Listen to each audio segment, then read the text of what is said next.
Salut, c'est Victor Leblond qui joue Mondain dans Les Choristes. Je suis Christophe Baratier et je suis dans le mensuel, enfin sur le mensuel, autour du mensuel, enfin à l'intérieur du mensuel, en tout cas avec vous.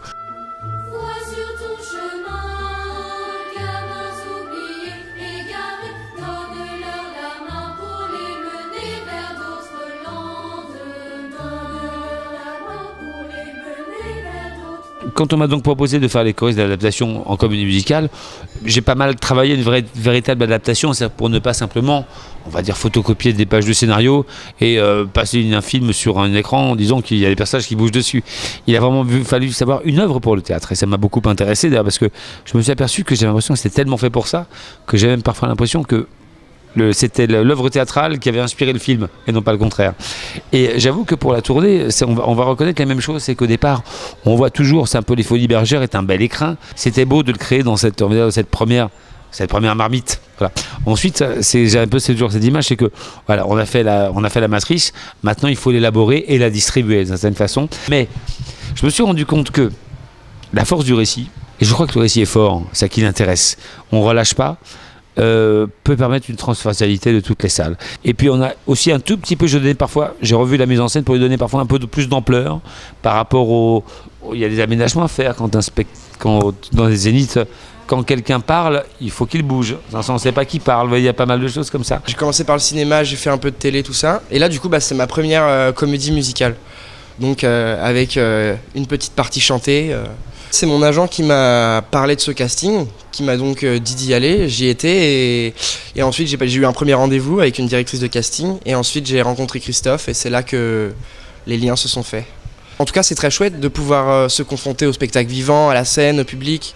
C'est une expérience nouvelle et que je trouve vraiment super, quoi.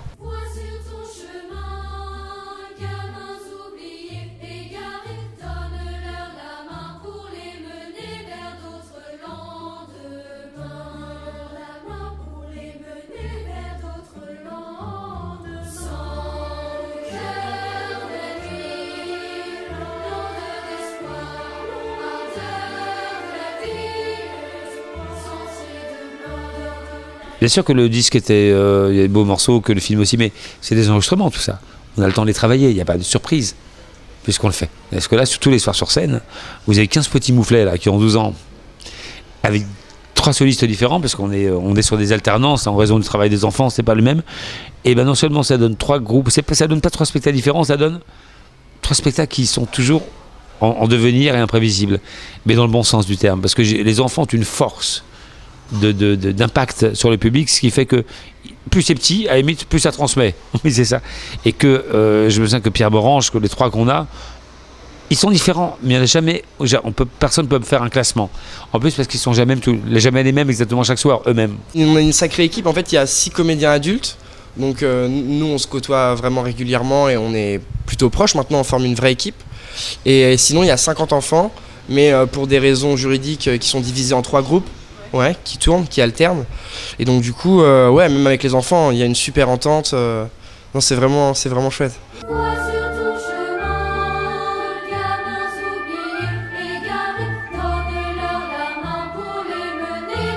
Mais mon pauvre ami, mais vous ne tirez jamais 2 notes de leur gosier, ou alors je suis le roi. Je supplie, monsieur le directeur, ne me dites pas le roi de quoi? Je voulais justement pas qu'on puisse donner l'impression que je fais un produit dérivé du film. Donc revenir un peu du genre, attendez, ils reviennent sur scène, c'est les mêmes, ils reviennent et ils sont sur des planches. Non. Je suis allé voir Gérard quand même Jugnot par courtoisie.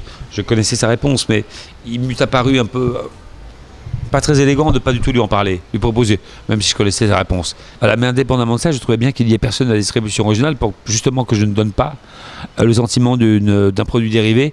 Mais en même temps, je me suis dit, tiens, il fallait rester dans la topologie. En gros, pour moi, Clément Mathieu est un personnage qui de toute façon doit être un petit peu rond et un peu dégarni. Le directeur doit être un peu sec avec un... Je crois que ces personnages-là, ils sont même devenus un peu plus forts que j'en avais la maîtrise. Parce qu'à la tête des gens, je me souviens un jour que il y a un petit garçon qui est devenu vent et il a vu Jean-Louis, il a fait tout de suite Clément Mathieu. Il a vu Jean-Louis Barcelona. S'il avait trouvé à la place de Clément Mathieu un personnage maigre, roux et d'1m90, Le garçon, il serait dit qui est, c'est mondain, et donc il y avait des typologies comme ça. C'est comme le côté roux de mondain que j'avais, qui était bien pris dans le film. Victor et pas, enfin un peu entre les deux. Certains personnages, notamment le professeur de mathématiques et par exemple le gardien, sont plus intéressants dans la pièce qu'ils n'étaient dans le film. Parce que en revoyant ces scènes, j'ai pu vraiment les retravailler. Je trouve que parfois, souvent, il y a plus d'émotion et plus de profondeur dans le spectacle qu'il y en avait dans le film. Je dis ça bizarrement parce que j'ai presque envie de revoir le film maintenant, après le spectacle. Je ne veux plus te voir. Tu me fais honte. Mon argent crapule.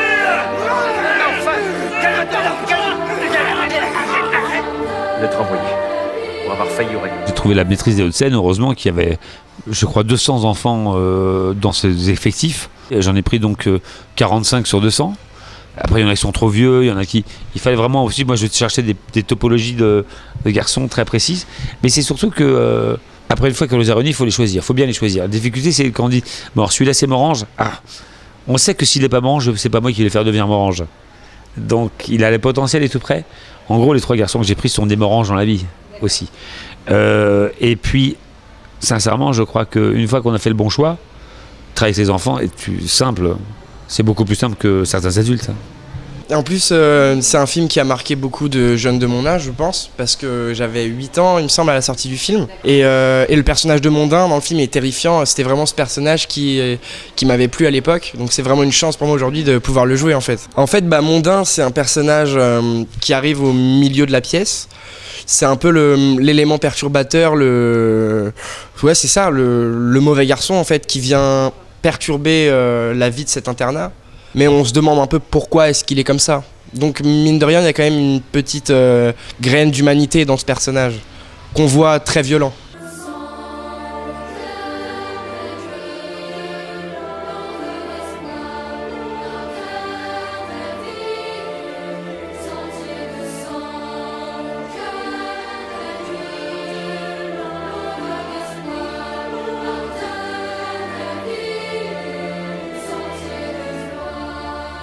Quand j'ai fait mon premier court-métrage, après je cherchais la musique du film, et puis un jour je parlais avec Junio, avec qui j'étais un peu copain, et je lui ai dit « Vous faites ce film avec Arjun ?» Il m'a dit « Oui, c'est charmant, c'est très daté. » Et je l'ai revu, je lui ai dit « Mais c'est pas daté du tout.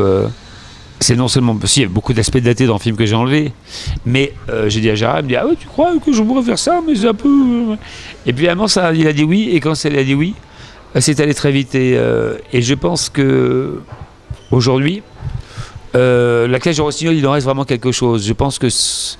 Mais c'est difficile parce que la Cage au Rossignol, les choristes n'auraient sans doute pas marché, pas existé sans la Cage au Rossignol, sans les choristes. Mais moi, si j'avais pas été là, ça n'aurait pas marché non plus parce qu'il fallait aller au-delà quand même.